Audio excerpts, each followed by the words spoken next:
Hello, listeners. This is Ransom for a Pretty Pink Princess by, Mysterious Stranger, read by Sunguard and Moonguard. On paper, it would have seemed like a swell idea, but most ideas seem that way on paper, I suppose. The problem is that on paper is in no way impacted by the limitations of dear old reality, or lack thereof. Before it all went down, Hank and I were facing a completely different problem. We only had 600 bits to our name. We needed twice that number to pull a scheme in West Philly Noir. Being very open-minded individuals, we considered a wide variety of possible ways to make a little money before settling on a kidnapping. I'm thinking Canterlot will be a good place to do it, Hank said to me across the crackling flames of our campfire. Lots of rich folk there. Plenty of parents willing to part with their bits to get their kids back. Maybe, said I, not wanting to be too quick to shoot down the idea. But we don't exactly fit in with city folk. Two tough-looking earth ponies like us in a city almost completely full of upper-class unicorns. Royal Guard's gonna be watching us close the second we pass through those pearly gates. So maybe some place less classy, Hank said. Got any place in mind? What about a rock farming town? I suggested. Rock farms ain't exactly filled to the brim with bits, Snake Eye, Hank said. Not by themselves they ain't, but them rock farming towns got a strong sense of community. You once said so yourself. If our mark can't pony up, they could get their neighbors to help chip in. Better still, the worst they can send after us is a sheriff and a few constables, as opposed to, say, a battalion of Royal Guards. In light of that, Hank found the idea to be agreeable. So at the crack of dawn the next morning, we packed our bags and traveled west towards the mountains. We were in high spirits, laughing about everything and fantasizing about what we would do when we had a lot more money. The name of the town we were visiting was Sadsbury, located in the midst of a sea of rolling hills at the base of a mountain. After setting up a hideout in a cave located a little ways up the mountain, Hank and I casually strolled into town. By now, it was evening, and not many folks were still outdoors. Regardless, several complete strangers smiled and waved at us as we traveled down the main street. Rather friendly place for a rock farming town, ain't it? I muttered to Hank as I put on a cheesy grin and waved back. Nothing like the rock farming town I grew up in, Hank said as he did the same. You saw anybody constantly smiling there, you knew for sure they weren't right in the head. Stop poking me. The sound of squeals reached my ears from behind me. Hank and I both glanced over our shoulders to witness a small group of colts and fillies playing a game of tag. Most of them were drab in color, but one stood out from the rest. She was a little pink filly with the wildest magenta mess of curls I'd ever seen. Hank and I exchanged a knowing glance. Ugh. We had a way of thinking alike at times, and we could tell that this one of them, it went without saying that if any of those kids were to suddenly vanish, the adults around town would realize the one with the curls was gone the quickest. As evening moved on to night, the kids started to break off from the main group to head on home. Eventually, the little pink filly left to do the same, so Hank and I tailed her from a distance until she was alone in a rock field. With a silent grace uncommon for a stallion in his eyes, Hank swooped in and scooped the filly up with one leg. Stop it. Her mouth opened up to scream, but before she could, I placed a hoof over her pie hole. Pie? He said pie. Shut up. He said hole. We turned about and galloped off towards our cave as our captive flailed her little legs around helplessly. Once we were there, Hank deposited her onto the cave floor. I placed myself by the entrance, ready to catch her if she made a break for it. I was nervous, but also excited, too. A great deal of profit would be lost if she got away, and I had no intention of letting that happen. The little pink filly watched us with wide eyes, when for absolutely no apparent reason a wide grin spread across her face. "Oh my dog, that was so much fun!" she squealed. "What's it called?" Hank and I looked at each other, unsure how best to respond. What are you referring to? I asked tentatively. "The game, silly," she giggled. "The one we were just playing, where you sneaked up on me and picked me up and took me here. It's the most exciting game I've ever played." Oh, it's called Take the Pony, I said. "Can we play it again?" she asked, her blue eyes shining with hope. "Maybe. Stop poking me. Later," Hank evaded. "Okie dokie," she chirped. "Can we play a different game then? I love playing games with new friends. Oh, but I don't know your names yet. What are your names?" "I'm Pinkie Pie." Not wanting to provide my real name, I glanced around the cave for something to inspire a different identity. In retrospect, I was hardly entitled to do so, but at the time playing friendly seemed a fair alternative to dealing with an uncooperative captive. "I'm Rock," I told Pinkie Pie. "and this is my friend, Roll." Hank shot me an odd look, which I promptly ignored. Nice to meet you! Ooh, let's play princesses, Pinkie Pie said. As tempting as that sounds, I think I'm going to hit the hay. Hank yawned. Both Hank and I set our sleeping bags near the entrance of the cave, blocking it out with our bodies. Not that there was any danger of Pinkie Pie running away. She seemed far too intent on interacting with her new friends. And by interacting, I mean talking non-stop. What's your favorite smell? Mine's the smell of brownies fresh out of the oven. How do Pegasus make rainbows? I'd sure do love slumber parties. Isn't this great? When I grow up, I want to be a ballerina. Mom says I shouldn't eat too much candy. After about 2 hours of blabbering on, I finally managed to fall asleep in spite of the noise. When I woke up the next morning, I was surprised to find a miniature castle made out of rocks in the center of the cave. Well, that's odd. Hank mumbled to me when he saw the construct. Pinkie Pie's head popped out of one of the castle's towers, a big toothy smile plastered on her face. I made a castle so we can play princesses, she announced. Well, that's just lovely, I replied, wondering just how in Equestria she had managed to build such an intricate model overnight. I am Princess Pinkamena Diane Pie, Pinkie Pie declared. Behold the glory of the Rock Kingdom. Hey, Rock, would you mind terribly if I tied up and gagged our resident princess? Hank inquired quietly so that our captive wouldn't hear. I mind terribly that you didn't do it already. Stop hooking me, I replied, knock it off. Quick as a wink, Hank snatched up some rope and cloth in order to gain us some peace and quiet. I watched silently as he tied her trap shut and practically made a cocoon out of her with all her rope. For a moment I almost felt bad, but I reminded myself to think long term. We weren't hurting Pinkie Pie physically, just giving her a little scare for profit. But no sooner had Hank finished assisting Pinkie Pie with her demonstration of metamorphosis than she popped right out of her bonds.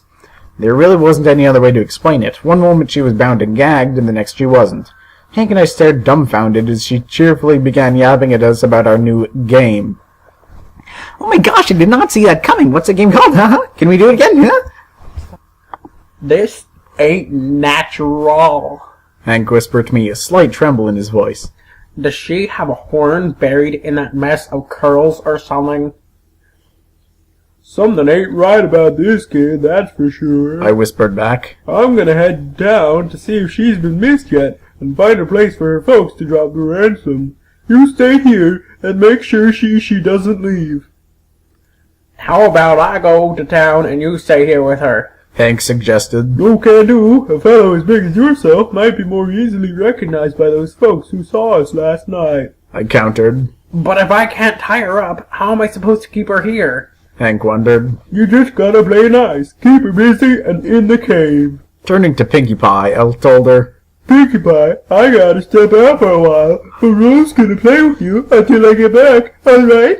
Ooh, let's play princesses now, Pinkie Pie exclaimed. I don't know if I can do this, Hank told me uneasily. You can do it, buddy, I assured him as I placed a hoof on his shoulder. We've trekked across deserts, been chased by guards, and nearly struck by storms. You can handle one filly. You just gotta be a princess, mate. Be the best princess there ever was. Before Hank could respond, I escaped from the clay cave and climbed higher up the mountain until I found a perch. From my new vantage point, I was able to see the entire town. The place was clearly in a frenzy, ponies searching all over. Quite a few of them had armed themselves with pickaxes. I winced at the thought of being the target for a swinging tool that was probably very sharp. It seemed that the townsfolk had connected the dots between two strangers appearing in town and the disappearance of one of their own. By my reckoning, the trickiest part of the plan was about to begin. I had to get down there and find a good place for Pinkie Pie's family to put up the ransom without being pegged for a kidnapper. Otherwise, I would live up to my recently adopted code name in the most ironic fashion. Taking care not to fall, I worked my way down the mountain and circled around to enter the town from the opposite side of last time. I had in mind to find some place secluded, and after a while of searching I found the perfect spot. An abandoned storage shed in the outskirts of town. It had a giant hole in the back of it, big enough for me to slip through should some ponies stick around to watch the door. Satisfied, I sneaked away to return to the cave. I wasn't prepared for what I saw there. Sitting around a little table were Pinkie Pie and Hank, both dressed up as princesses. Golden tiaras, frilly pink dresses, the whole shebang. The two of them were drinking tea while Pinkie Pie was spraying out words like fire out of a dragon's mouth. What the blazes? I swore. How? Hank stared dead at me, a vacant look in his eyes. I don't know where the dresses came from. he mumbled. I just don't. Weren't no magic or nothing. Ah, Lord Rock, so glad you could attend, Pinkie Pie said formally to me. We have much to discuss regarding the Rock Kingdom's economic growth, but first, have some tea. Don't know where they came from. Stop poking me. Hank repeated dully for a second time. To say that my mind was blown by the scene was an understatement. Seeing a tough, burly stallion dressed up as a princess was one thing. To see that as part of a larger setup that shouldn't have had any way of existing was another. Lord Rock, if you wish to discuss your proposed legislation with me, you'd best make it quick, Pinkie Pie warned, continuing her role-playing. Once the other guests arrive, I will be far too busy attending to them. Suddenly, a small army of colts and fillies charged into the room, all dressed in medieval attire. As I watched, stunned, they began to quickly launch into an elaborate game of make-believe. Some were princesses, others were knights, princes, and so on. Within seconds, the cave was filled with playful chatter and noise. I attempted to make eye contact with Hank, hoping to anchor myself with some form of assurance that these events taking place were not reality. However, he didn't return my gaze directly, and only sat there like a dumb sack of beans. There was no way that every kid from our town was now here. No conceivable way.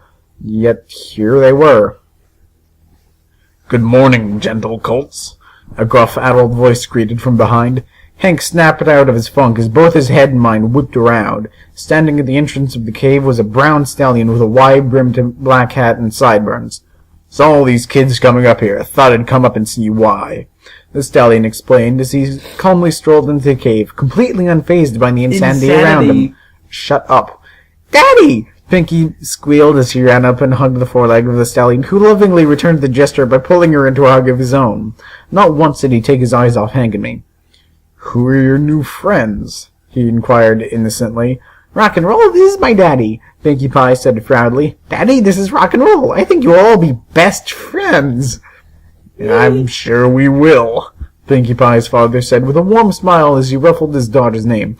Oh, but Pinkie Pie, I do believe I see someone over there whom no one is playing with. Pinkie Pie let out a horrified gasp and zipped away into the fray of playing colts and fillies, leaving Hank and me alone with her father. She's something else, isn't she? Pinkie Pie's father remarked proudly. Neither Hank nor I knew how to respond, so we didn't say anything. She means the world to me, along with my other daughters, of course. He went on, still smiling, but Pinkie Pie is something special to our entire town. She has a way of making everyone around her happy. I'm sure you can imagine how we all felt when we realized she was missing. Something about the way he spoke unnerved me. In all honesty, I would have been more comfortable with the situation if he had been furious and was trying to kill me. For a moment, I began to wonder if he was just as blissfully ignorant as his daughter. As weird as that would be, it might have allowed Hank and me to talk our way out of this mess, but before I could begin thinking of a way out, Pinkie Pie's father took my hope and smashed it to pieces. So how many bits were you two thinking about? He asked. 600, Hank replied. He gave my partner a sharp kick to his ankle. 600 bits, Pinkie Pie's father mused. Sounds fair, I suppose. 600 bits it is. Wait, you're still gonna pay us? I said in disbelief. Oh, no, you misunderstand. You're going to be paying me 600 bits, Pinkie Pie's father said with a smirk. If you think we're gonna just give you 600 bits, sir, you're just as loony as your daughter. I growled. You're no match for us, and you know it. My, you really have no grasp on your situation, Pinkie Pie's father tisked. Pinkie Pie has decided you two are her friends, so let me spell it out for you. Pinkie Pie genuinely cares about both of you and enjoys your company. Were it not so, we wouldn't be having this conversation. If you were to say suddenly leave, she might decide to go with you if someone such as myself pointed out to her that you were going. I opened my mouth to call his bluff, but paused as I started to think about it. Obviously, Pinkie Pie's father knew that Pinkie Pie spooked us a little bit. Hank's face still looked traumatized. Odder still, Pinkie Pie's father didn't seem at all fazed about the fact that Hank was dressed up as a princess, and that there was a tea table and a castle in the middle of the cave. If I don't say anything about your departure, Pinkie Pie might not see you leave and won't be able to follow you, Pinkie Pie's father hinted. However, I can't promise you won't come to her attention again for long. This may be your last chance to leave without her noticing. Snake Eyes, $600 ain't nothing for our peace of mind, Hank reasoned, a little bit of a tremor in his voice. In fact, I think he's a very kind and generous fellow for making such an offer. I glanced between Pinkie Pie playing with her friends, Hank, and Pinkie Pie's father. Then I imagined being followed around by Pinkie Pie and shuddered at the thought. Grudgingly, I retrieved 600 bits, all that Hank and I had, from a nearby bag and gave it to Pinkie Pie's father. The split the second the deal was done, Hank slowly began to move out of the cave, fearfully glancing over his shoulder every second. I winced at the idea of leaving all our stuff behind as I cautiously made to leave as well, but once outside the cave's entrance, I realized that there was something I just had to know. Sir, I whispered to Pinkie Pie's father. How does she do it? Charisma, I suppose, he said with a shrug. Not that, the other thing. You know what I'm talking about. I insisted. What other thing? He said with feigned innocence. I pointed my hoof at Hank's dress, the tea table, the kids, and the castle. Oh, you mean how she alters reality through sheer force of will? He said with mock wonder. I nodded quickly. Pinkie Pie's father didn't respond right away and tilted his head from side to side, as if deciding whether or not it would be worth saying. Let's just say that it's hereditary. He chuckled, an evil gleam in his eye. Snake Eye, what does hereditary mean? I'll tell you later, I replied. After we're far away from here. Very far away from here. Hank's tiara fell off as we frantically fled the scene. It wasn't until we were a good 3 miles along the road that he paused long enough to dish the dress. No! The end. No.